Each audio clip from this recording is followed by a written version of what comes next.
시간 예수님이 가르쳐 주시는 감사, 예수님이 가르쳐 주시는 감사라는 제목으로 맥주 감사주일 말씀을 전하겠습니다. 오늘은 교회 절기상 맥주 감사절입니다. 먼저 이 절기를 뜻하는 히브리어 모헤드라는 이 단어는 정한 날, 정한 시기를 뜻합니다. 하나님이 정하신 특별한 날, 하나님이 정하신 특별한 시간. 그래서 이스라엘 백성들은 1년에 3차례 이제 이 절기를 지켰는데, 첫 번째 절기는 유월절이죠. 지금의 부활절과 연결되는 절기고, 두 번째는 맥주절입니다. 그리고 셋째는 초막절로서 지금의 추수감사절. 적어도 1년에 이 3번의 절기는 꼭 지키라고 하나님께서 이스라엘 백성들에게 정해주신 날입니다. 결국 이 3번의 절기가 갖는 공통점은 뭐냐? 바로 하나님 앞에 감사하는 것입니다. 아무리 세상 사는 것이 힘들고 지치고 바빠도 이 3번의 절기는 꼭 하나님 앞에 감사하는 절기로 지키라는 것입니다. 특별히 여러분, 오늘 이 맥주 감사절은 어떤 날이냐면 첫 수확을 주신 하나님 앞에 감사하는 절기입니다. 그래서 우리가 지난 6개월 상반기를 돌아보면서 하나님께서 베풀어 주신 그 범사의 은혜와 사랑을 기억하고 하나님 감사합니다, 그렇게 고백하며 예배하는 날이 바로 이 맥주 감사절이라는 것입니다. 어떤 책에 보니까 이런 글이 있더라고요. 어느 날 그 장미꽃 한 송이가 하나님께 원망을 했다고. 어떤 원망을 했느냐? 하나님, 왜 나에게 이렇게 많은 가시를 주셔서 저를 힘들게 합니까? 왜 나에게 이렇게 많은 가시를 주셔서 저를 힘들게 합니까? 그렇게 하나님 앞에 원망을 했다고. 그랬더니 하나님께서 그 말을 듣고 이렇게 답을 하셨어요. 나는 너에게 가시를 준 적이 없다.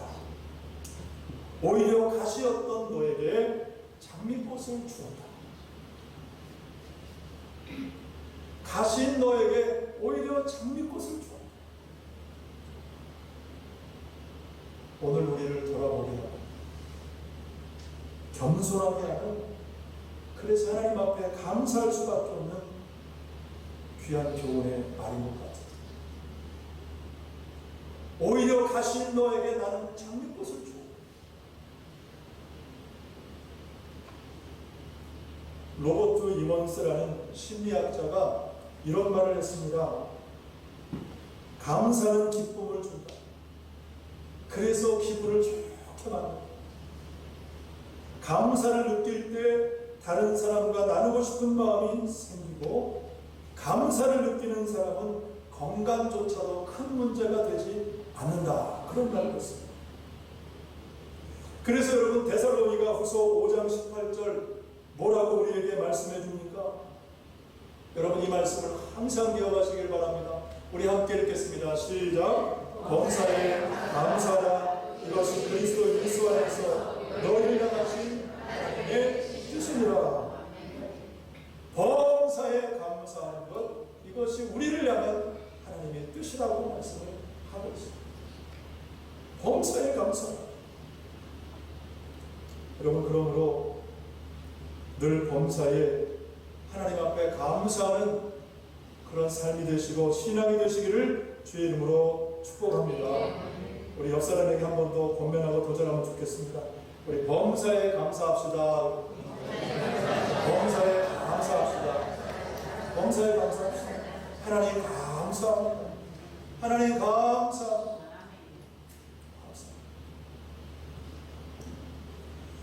자, 여러분, 오늘 본문의 상황이 이렇습니다. 예수님께서 이제 복음을 전하시다가, 들에서 복음을 전하시다가 어느덧 저녁 시간이 되었어요. 이제 밥때가 된 것입니다. 뿐만 아니라 그 처해진 상황이 어떻습니까? 15절 말씀처럼 그곳은 아무것도 없는 빈들이었어요. 그래서 아마도 제자들이 모여가지고 긴급 회의를 했던 모양입니다. 자, 저녁 식사 시간은 됐고 5천 명이 넘는 사람들이 있는데 그곳은 빈들이라 사 먹을 것도 없다. 그러니까 아무것도 없는 상황. 그래서 제자들의 결론이 뭐냐면 15절 말씀처럼 무리를 보내어 마을에 들어가 먹을 것을 사 먹게 하소서. 제자들이 모여서 회의를 하고 예수님께 이런 제안을 드린 거예요. 무리를 보내서 마을에 들어가 먹을 것을 사 먹게 하소서. 아마도 가장 현실적인 그런 방법을 예수님께 제안했던 것입니다. 그런데 예수님께서 그 말을 들으시고 뭐라고 답을 하셨냐? 16절 말씀해 보니까 예수께서 이르시되 갈 것 없다 너희가 먹을 것을 주라. 갈 것 없다 너희가 먹을 것을 주라. 여러분, 예수님의 말씀이 과연 합리적이고 타당한 말씀입니까? 지금 들에는 5천 명 이상 어린아이와 여인들을 빼고 5천 명이 넘는 엄청난 사람들이 있는데 갈 것 없다 너희가 먹을 것을 주라. 이해할 수 없는 말씀을 우리 예수님이 하시더라는 거예요. 그래서 그 말을 듣는 제자들이 또 뭐라고 말을 하느냐? 17절 말씀해 보니까 제자들이 이르되 여기 우리에게 있는 것은 떡 5개와 물고기 2마리 뿐입니다. 여러분, 제자들이 지금 뭐를 말하고 있습니까? 쉽게 말하면 주님 무슨 말씀입니까? 지금 우리 먹을 것도 부족합니다. 그 말을 하는 거잖아요. 떡 5개 물고기 2마리 뿐입니다. 이 말은 예수님 지금 우리 먹을 것도 부족한데 무엇을 주라는 말씀입니까? 실제로 그랬죠. 여러분, 예수님과 제자들이 몇 명이요? 12명, 도합 13명. 거기에다가 성경에는 기록되지 않지만 예수님께서 복음을 전하 다니실 때마다 여인들이 함께 따라다녔어요. 예수님과 그리고 사도들을 이렇게 섬긴 거예요. 그러면 적어도 수십 명이 되겠죠. 그런데 그 수십 명이 먹어야 되는데 지금 우리에게 있는 것은 떡 5개, 물고기 2마리. 아무리 여러분 떡덩이가 커도 큰 물고기라 할지라도 턱없이 부족한 양이다. 자, 그런 상황 가운데 예수님께서 뭐라고 말씀하시느냐? 그것을 내게로 가져오라. 그것을 내게로 가져오라. 그러면서 오늘 15절 말씀처럼 무리를 명하여 잔디 위에 앉히셨다. 그렇게 말씀을 하고 있습니다. 자, 병행 본문인 누가복음과 마가복음에 보면 이제 무리를 50명씩 100명씩 이렇게 그룹으로 따로따로 앉히셨다. 구체적으로 기록을 하고 있습니다. 자, 왜 예수님께서 50명씩 100명씩 그룹으로 지어서 앉게 하셨느냐?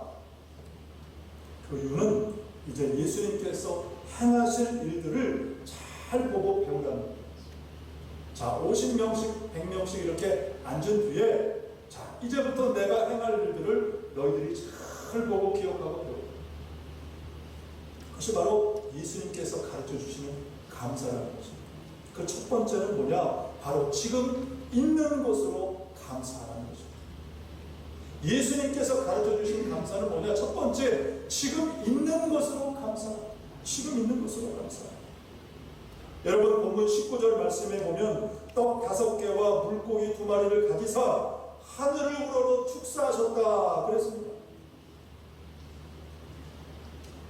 무엇을 말하고 있습니까? 여러분, 예수님은 지금 있는 것으로 이 떡 5개와 물고기 2마리 그것으로 축사하셨다. 이 축사라는 말은 감사하셨다는 그런 뜻이거든요. 하나님 감사합니다. 하나님 이것도 감사합니다. 여러분, 이 축사라는 말은 헬라어로 유카리스트라는 말을 쓰는데, 이 말은 어떤 뜻이냐면 깊이 숙고해보고 감사한다, 그런 뜻입니다. 그냥 말로, 지나가는 말로 감사합니다, 그게 아니라 깊이 생각해보고 하나님 감사합니다. 하나님 지금 있는 이곳으로 감사합니다. 비록 지금 가진 것이 적지만 충분하지 않지만 그럼에도 감사하라. 이것을 예수님이 지금 제자들에게 가르쳐 주신 것입니다.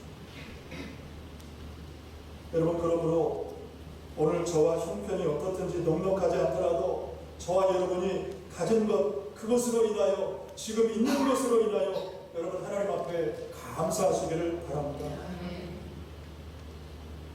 여러분, 하나님께서 아담과 하와를 창조하신 후에 이제 모든 것이 풍족한 그 에덴 동산에 두고 살게 하셨습니다. 에덴 동산은 조금도 부족함이 없는, 그야말로 낙원, 파라다이스, 가장 완전한 땅이었습니다.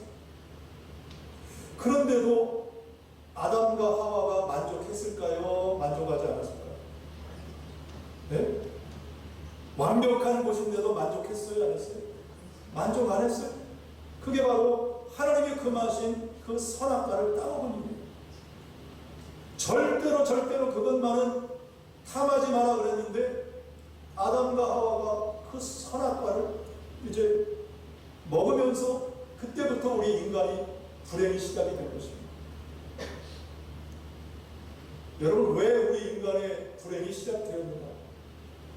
많은 것을 주신 것에 대한 그 감사를 잊어버리고 내가 갖지 못한 그 한 가지 때문에, 그것에 대한 원망과 불평 때문에 우리 인간은 결국 불행한 삶을 살게 되었다는 것입니다. 여러분, 에덴 동산은 모든 것이 풍요로웠습니다. 양식이 넘쳐납니다. 너희들이 원하는 대로 다 먹으라. 얼마나 아름다운 동산, 또 거기에 하나님도 함께 하십니다. 여러분, 그러므로 하나님이 허락하시고 하나님이 베풀어 주신 것으로 인하여 감사하시기를 바라고, 특별히 여러분 지금 있는 것에 감사하는 저와 여러분의 삶과 신앙이 되시기를 축복합니다.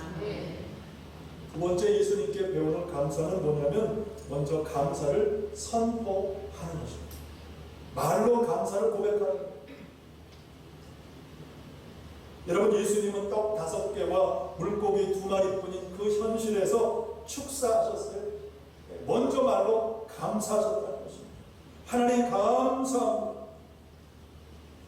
그랬더니 그 뒤에 보니까 5,000명이나 먹고도 12바구니가 남는 기적이 있게 된 것이죠.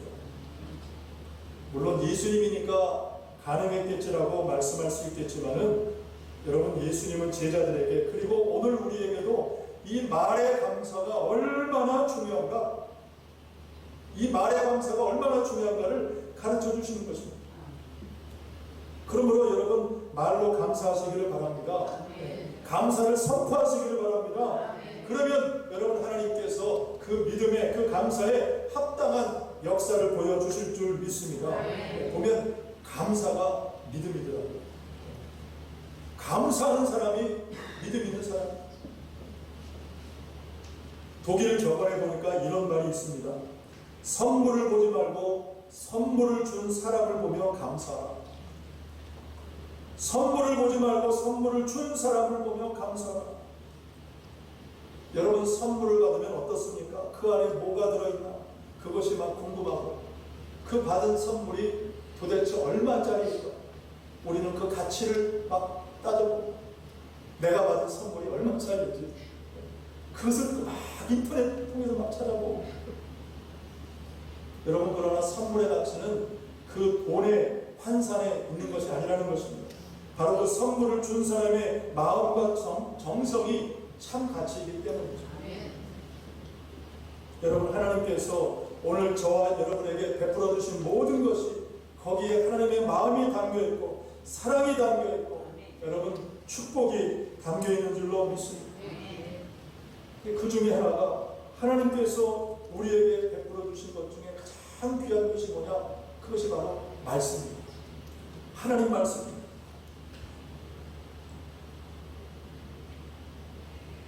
요즘 우리 교회 청년들도 우리 장년들도 제자훈련을 하고 있지만, 여러분, 예수 그리스도를 믿고 거듭난 사람들은 반드시 성장해야 된다. 성장이라는 것을 배웠잖아요.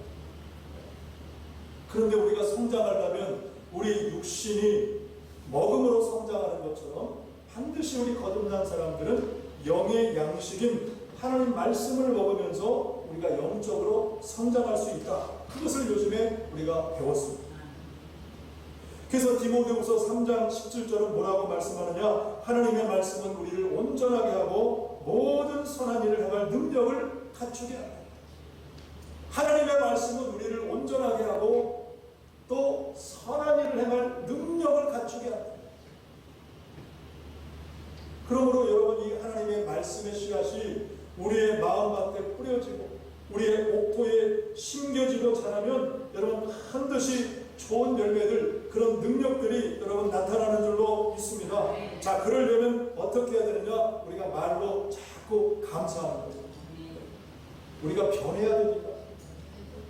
믿음의 말을 하고 감사의 말을 하고 긍정의 말을 해야 됩니다. 구원의 문제도 마찬가지죠. 로마서 10장 10절 말씀해 보니까 사람이 마음으로 믿어 의에 이르고 입으로 시인하여 구원에 이른다고 그랬어요. 구원도 어떻게 이룰 수 있느냐? 자꾸 우리가 시인하는 거예요. 고백하는 것입니다. 고백하는 것입니다. 그래서 여러분, 우리가 말의 감사가 얼마나 중요한지 몰라요. 가정에서도 수고하고 애쓰는 남편에게, 아내에게, 혹은 우리 자녀에게 사랑한다, 사랑해요 여보, 얼마나 고생이 많아요. 그런 말씀 안 하시죠? 제가 하는지 안 하는지는 우리 사모에게 한번 여쭤보시기를 바랍니다. 말이 변해야 돼요. 말이. 그래서 여러분, 셋째, 여러분 감사하면 주님이 더 넘치는 복을 주신다는 것입니다. 감사하면 주님은 더 넘치는 복을 주신다. 자, 20절과 이제 21절 말씀을 보고 좀 더 하고 마치겠습니다. 20절, 21절 시작. 다 배불리 먹고 남은 조각을 12바구니에 차게 거두었으며 먹은 사람은 여자와 어린 외에 5,000명이나 되었더라. 먹고도 남았다. 감사하니까 먹고도 남았다 뿐만 아니라 12바구니에 차게 거두었다. 여러분, 이것이 바로 감사의 결과인 것입니다. 하나님은 감사하는 사람에게 더 넘치는 복을 베풀어 주신다. 감사하는 것이 여러분 얼마나 우리에게 복이 되는지 몰라요. 어떤 책에 보니까 이 다람쥐에 대한 이야기가 있더라고요. 다람쥐. 여러분, 이 다람쥐에게는 한 가지 습성이 있다. 그 습성이 뭐냐면, 나무에서 떨어진 그 도토리를 입에 물고는 하늘의 구름을 한번 쳐다본다. 그러면서 그 구름을 쳐다보면서 바로 밑에다가 자기가 입에 그 도토리를 묻어둔다는 거예요. 나중에 이제 먹으려고. 자, 그런데 여러분, 하늘의 구름은 어떻게 돼요? 떠다니잖아요. 하늘의 구름은 고정되어 있지 않고 떠다녀요. 근데 그 떠다니는 구름을 보면서 그 입에 문 도토리를 땅에 묻어둔다. 얼마나 이 다람쥐가 어리석습니까? 우리가 그렇다니까, 우리가. 헛된 일에 우리가 열심을 하고 꿈을 꾸고, 여러분, 이 땅에서 내가 수고하고 노력한다고 여러분 원하는 것들이 어떠지던가요? 내가 수고하고 애쓴다고 여러분 원하는 것 얻었다고 하신 분 한번 손 들어보세요. 한 분도 없잖아요. 하나님이 다 배우게 하시는 거죠. 깨닫게 하시는 거. 너의 노력과 수고로 애씀으로 얻을 수 없다. 하나님께서 얼마나 우리에게 삶 속에 배우게 하십니까? 여러분, 풍요라는 것도 성공도 하나님의 뜻하신 방향대로 나아가고 쓰여질 때 여러분, 저와 여러분에게 방법대로, 하나님의 뜻대로, 하나님께서 보여주신 길대로 나가느냐? 요즘 우리가 새벽 기도회 때 사도행전 말씀을 상고하지만은 여러분, 예루살렘 초대교회가 성령 충만을 받고, 그리고 그때부터 믿는 자의 수가 많아지고 여러 가지 좋은 변화들이 교회와 성도들 개인의 삶 가운데 계속적으로 막 나타납니다. 근데 그 중에 변화 중에 하나가 뭐냐? 바로 나누고 베푸는 일이었어요. 성령 충만을 받으니까 성도들이 막 나누고 베풀더라고요.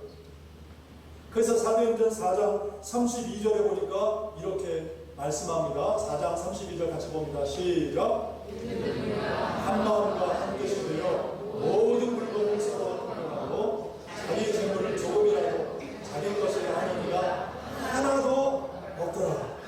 하나도 없더라. 그러니까 예루살렘 성도들이 성령 충만 받은 뒤에 단 한 사람도 자기 것이라고 고집하지 않고 다 나누고 베풀면서 통용하면서 그렇게 살았다는 거죠. 놀라운 일이죠. 그런데 여러분, 이 말씀보다 더 놀라운 말씀이 4장 34절에 기록되어 있습니다. 자, 4장 34절 말씀에 보면 뭐라고 처음에 시작하느냐? 그 중에 가난한 사람이 없으니.